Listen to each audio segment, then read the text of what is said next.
Stop scrolling right now because what just happened in the last 72 hours across jobs, oil, and interest rates is one of those moments that looks like noise on the surface, but underneath it is the kind of shift that reshapes portfolios, destroys the unprepared, and quietly rewards the people who actually understand what the Federal Reserve is being forced to do next. And I mean forced, not choosing, not debating, forced.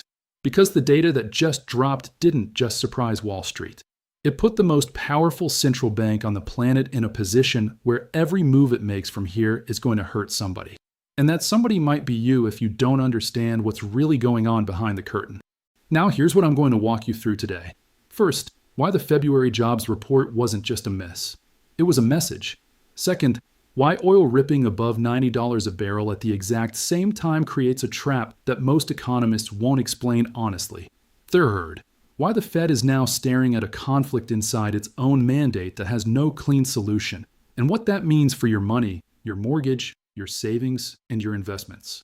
And then near the end, I'm going to explain the one mistake that wipes people out during rate cut cycles, even when they correctly predict the cuts are coming. And trust me, that part alone could save you more money than anything else you watch this month. But you have to stay with me because the setup matters.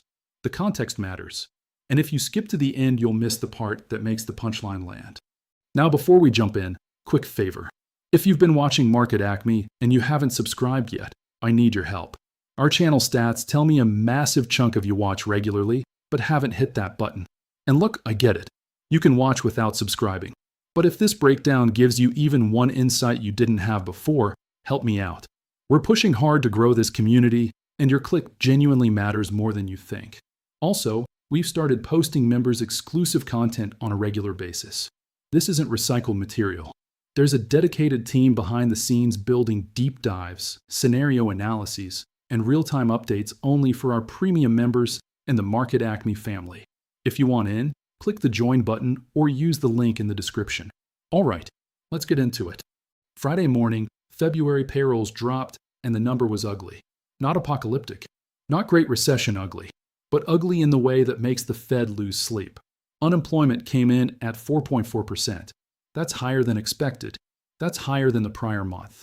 And more importantly, that's part of a 6-month pattern of softening that the Federal Reserve can no longer pretend is a blip. Because 1 month of weak data is noise. 2 months is a coincidence. 6 months is a trend. And when the trend is pointing toward a labor market that's cooling faster than the models predicted, you don't get to shrug it off anymore. Now here's the part most people miss. The jobs number by itself isn't what caused the earthquake. The earthquake happened because of what was sitting right next to it on the exact same day. Oil. West Texas Intermediate crude surged over 11% in a single session, above $90 a barrel, the highest since August 2022. And it surged because the Iran situation isn't calming down. It's escalating. Shipping routes are under pressure. Global energy trade is getting disrupted. And when oil moves like that, it doesn't stay in the energy market. It bleeds into everything. It bleeds into the cost of shipping goods. It bleeds into airline tickets. It bleeds into food prices because trucks run on diesel. It bleeds into headline inflation almost immediately and into core inflation with a delay that most people underestimate. So picture this. You're sitting at the Federal Reserve. Your mandate from Congress says 2 things. Keep people employed. Keep prices stable. And on the same morning, on the same Friday, you get hit with data that says employment is weakening and prices are about to get pushed higher by an energy shock you can't control. That's not a policy dilemma. That's a policy trap. Because the tool you use to fix one side of the problem makes the other side worse. If you cut rates to support the weakening labor market, you risk pouring fuel on an inflation fire that oil is already feeding. If you hold rates to fight inflation, you risk watching the job market deteriorate into something much harder to fix later. And if you do nothing, if you sit on your hands and wait, you risk falling behind the curve on both fronts simultaneously. Now, I'm not saying this to be dramatic. I'm saying this because this exact tension is playing out in real time inside the Fed and the disagreements are getting louder. And here's the proof. At the January FOMC meeting, the committee voted to hold rates steady at 3.5 to 3.75%. That wasn't a surprise. What was a surprise is that it wasn't unanimous. Governor Moran and Governor Waller dissented. They wanted a cut. They looked at the labor market data and said this is weakening fast enough that we need to act now, not later. And when two Fed governors break from the majority in the same meeting, that's not a footnote. That's a signal. Now let me explain why Miron's argument is more interesting than most people realize. After the jobs report dropped, Miron went on CNBC and said something that should stop you in your tracks. He said the sustained weakness in the labor market over the last 6 months requires the central bank to slash at least 4 additional 25 basis point cuts off the federal funds rate this year. For cuts, that's 100 basis points. That's a full percentage point. That's not a gentle easing cycle. That's a Fed governor looking at the data and saying we need to move aggressively because the window is closing. But here's where it gets complicated. At the exact same time Miron is calling for aggressive cuts, other Fed officials are looking at the inflation data and saying, are you out of your mind? Core PCE is running at 2.8%. Headline CPI is at 2.4%. The Fed's target is 2%. And we've now missed that target for 5 straight years. 5 years. That's not a temporary overshoot. That's a credibility problem. Because the moment the public starts believing the Fed can't or won't get inflation back to target, inflation expectations become unanchored. And once expectations drift, the cost of bringing them back down gets exponentially more painful. San Francisco Fed President Mary Daly put it carefully when she said the jobs report has her attention, but she doesn't think you can make more of 1 month of data than it deserves. That's Fed speak for I'm worried, but I'm not ready to act yet. Chicago Fed President Goolsbee called it a tough miss, and then said something that should make every investor lean forward. He said if the job market is getting worse and inflation is getting worse at the same time, it's not obvious what the immediate response should be. Read that again. A sitting Fed president just admitted publicly that if both sides of the mandate break at the same time, the playbook doesn't have an answer. That's not confidence. That's institutional uncertainty. And institutional uncertainty from the people who control the price of money is not something you can afford to ignore. Now, some of you are thinking, okay, Kenzo, but the oil thing is temporary, right? War's end. Prices come down. The Fed can just look through it. And you'd be right to ask that because that's exactly what Waller and Miron are arguing. Waller told Bloomberg that the Fed doesn't typically respond to oil price shocks because they tend to be one-off events that hit headline inflation but don't embed in core inflation. And technically, that's true. Core inflation strips out energy and food. So a spike in oil doesn't mechanically change the core number. But here's what that argument misses. It misses the second-order effects. It misses the part where businesses eat higher fuel costs for a quarter and then pass them on to consumers through higher prices on everything else. It misses the part where consumers see gas prices at the pump, feel poorer, and adjust their spending behavior. It misses the part where inflation expectations, which are the Fed's preferred measure of whether inflation psychology is anchored, start to drift.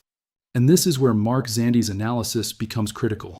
Zandi, chief economist at Moody's Analytics, said every $10 sustained increase in West Texas Intermediate crude tends to raise the PCE deflator, the Fed's favorite inflation gauge, by about 0.15 percentage points in the following year. Now do the math. Oil didn't go up $10. Oil surged above 90. If that level holds, or God forbid pushes higher because the Iran situation escalates further, you're looking at a meaningful upward push on the exact inflation metric the Fed watches most closely. And that push arrives at the worst possible time, right when the labor market is begging for relief. This is what economists call stagflation risk. And I want to be very precise here because the word stagflation gets thrown around loosely. Stagflation doesn't mean the economy is collapsing. It means you have stagnating growth or rising unemployment combined with persistent or rising inflation. It's the economic equivalent of having a fever and hypothermia at the same time. The treatments contradict each other. And Seema Shah, chief global strategist at Principal Asset Management, was blunt about it. She said the February jobs figures are pushing the U.S. economy towards stagflationary territory. That's not a fringe commentator. That's someone managing institutional money choosing the word stagflation in a public statement. That word doesn't get used casually at that level. Now here's where I want to help you because this is where most people get lost. They hear stagflation. They hear Fed trapped. They hear oil surging. And their instinct is to panic. Or worse, to freeze. But panic and freezing are both positions. They're just positions you didn't choose consciously. And in a market like this, the people who win are the ones who understand that chaos creates a transfer. A transfer from reactive hands to prepared hands. A transfer from people who trade on emotion to people who trade on structure. A transfer from the crowd to the patient. So let me give you the framework. And this is the framework I'd encourage every single person watching this to internalize. Because the next 6 months are going to be volatile. Not might be, will be. The data guarantees it. You've got a Fed that's divided.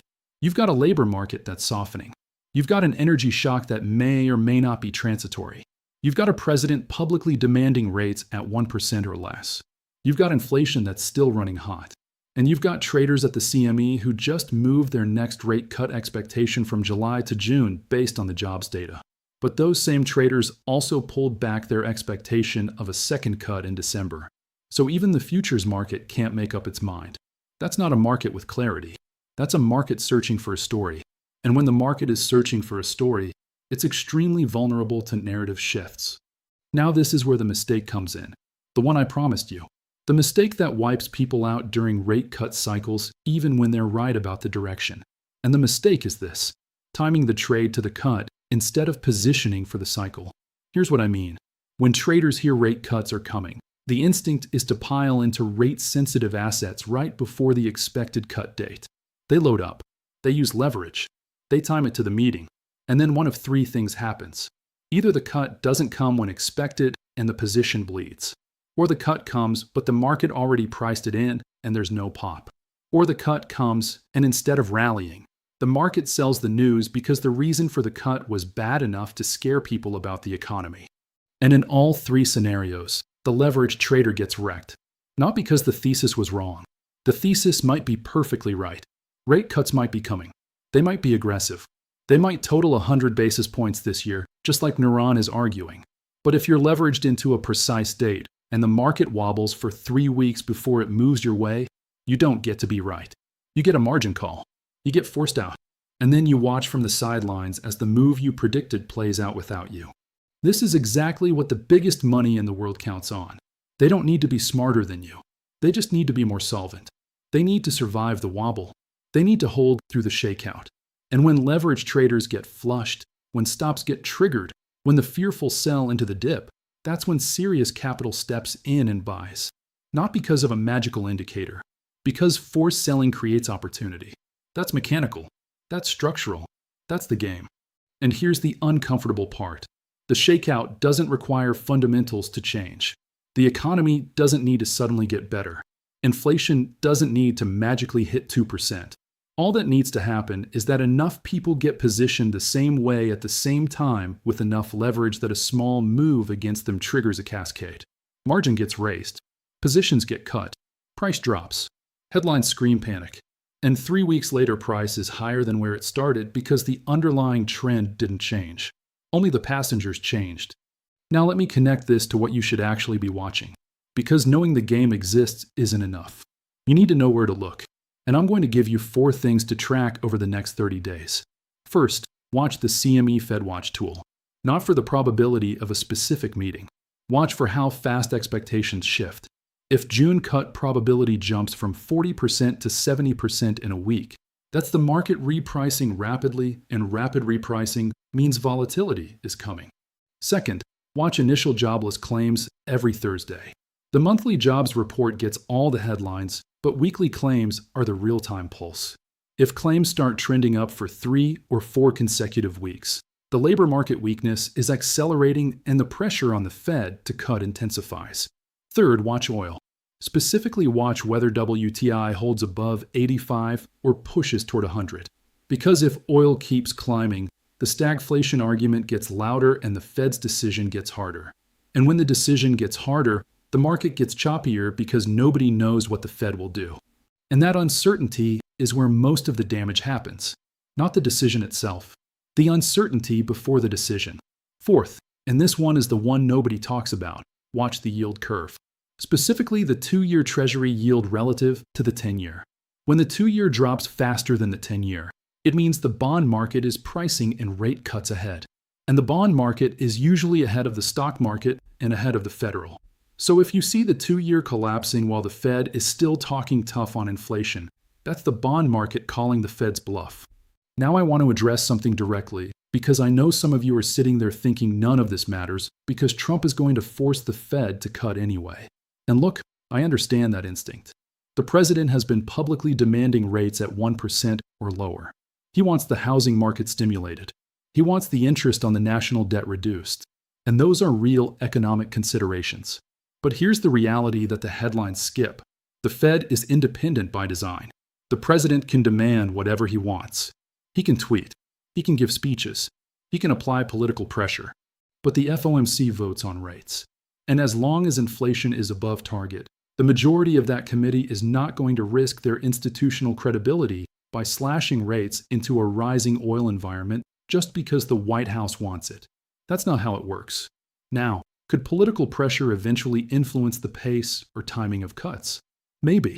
But if you're building your entire investment thesis on the assumption that political pressure will override monetary policy, you're building on sand. And sand moves. Now here's where the story gets really spicy. Ellen Zentner from Morgan Stanley said the weak jobs numbers may have put the Fed between a rock and a hard place. And she's right. But I want to add a layer to that because the rock and the hard place aren't just inflation and unemployment. There's a third wall closing in that nobody is talking about loudly enough. And that wall is global capital flows. Because when the Fed holds rates higher for longer, the US dollar strengthens. And when the dollar strengthens, it creates pressure on every emerging market economy that borrows in dollars. Their currencies weaken. Their debt gets more expensive to service. Capital flows out of their markets and into US assets. And that might sound like it's someone else's problem, but it's not. Because when emerging markets crack, it creates contagion. It creates volatility. It creates forced selling of US assets by foreign holders who need to raise dollars. And that feedback loop can hit your portfolio even if you've never invested a penny outside the United States. Gregory Dacko from EY Parthenon put it clearly.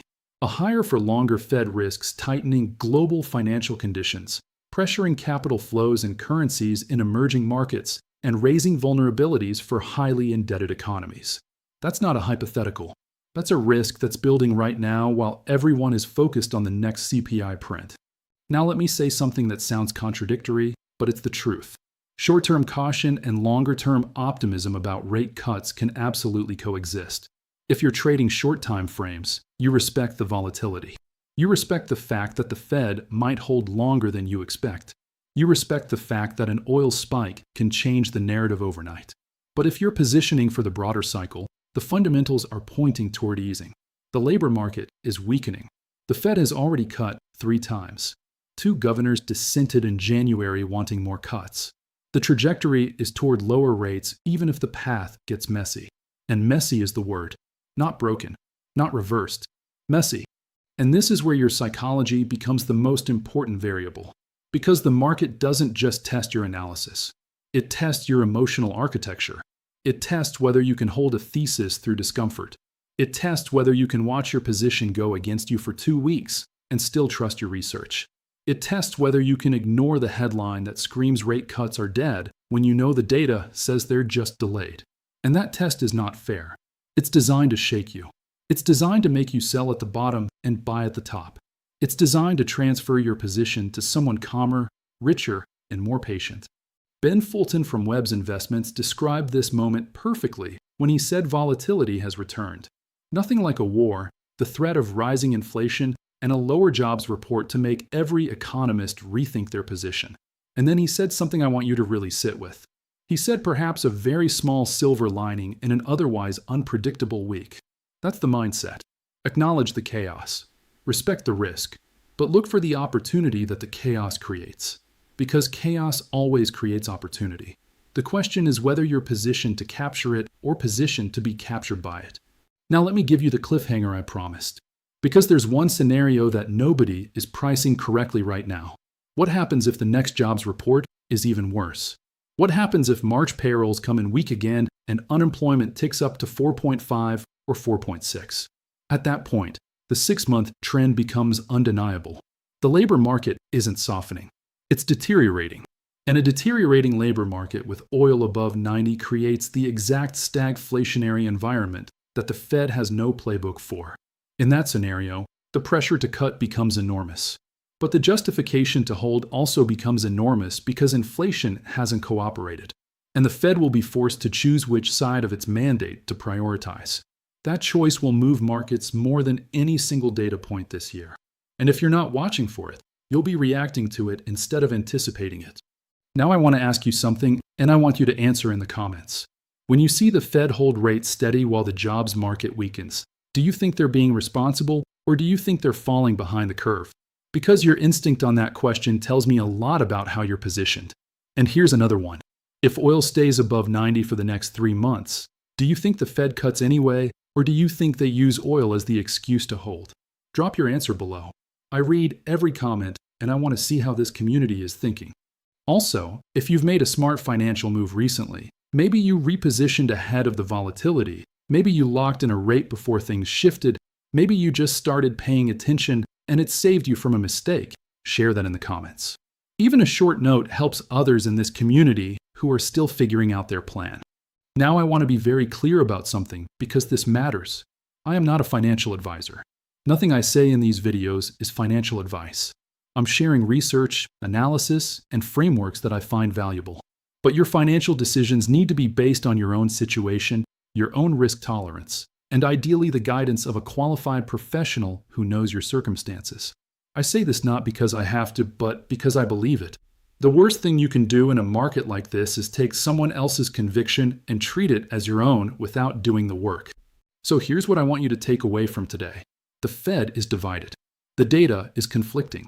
Oil is adding a wild card that makes every projection harder. The labor market is sending warning signals. Inflation hasn't cooperated. And the next 2 FOMC meetings are going to be the most consequential policy decisions of the year. Not because the Fed will necessarily do something dramatic, but because the market is hanging on every word, every dot plot, every press conference pause. And in an environment where the market is that sensitive, small surprises create big moves. And big moves create the kind of transfers that separate prepared investors from reactive ones. Watch the data. Watch the structure. Watch your own behavior. Because this market is about to test everyone. And the people who pass the test won't be the ones who predicted perfectly. They'll be the ones who managed risk intelligently and didn't let a headline make their decisions for them. All right, I want to hear from you. Do you think the Fed cuts in June or holds until September? And do you think oil is the thing that finally forces the Fed's hand in either direction? Drop your thoughts in the comments. Let's build the smartest comment section on YouTube. And if you haven't subscribed yet, now's the time. We're growing fast, and I want you in this community before the next big move hits. I'll see you in the next one.